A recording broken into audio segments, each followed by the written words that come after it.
Heavy Equipment Inspection Checklist Before and After Operation Part 1. Operators of construction machines have a huge impact on their personal safety and the safety of everyone else on the job site, as well as the maintenance costs and life of the machines they employ. All of this strength stems from the ability to conduct quick but thorough heavy equipment inspections both before and after operations.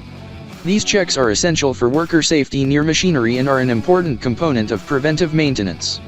Before and after getting into any taxi, operators should glance at and for the items listed below. Of course, some heavy equipment has unique parts, functionality, or other variables that demand specialist inspection regions. For specific instructions and recommendations, see the machine's operator's manual. It should also go without saying that equipment that shows signs of damage or has any other issues should not be used until the situation is fully resolved. Nonetheless, we started it because it is crucial.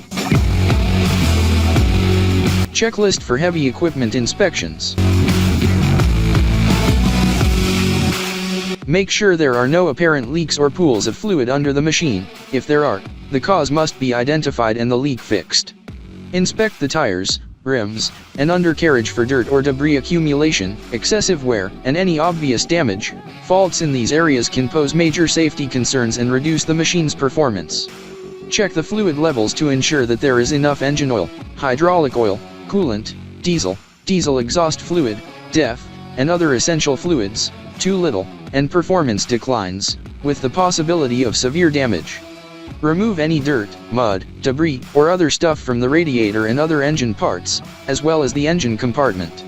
All engine elements must be able to move, breathe, and cool properly, but foreign matter accumulation can obstruct all of this. For more information, call 469-370-7501 or visit interstateheavyequipment.com.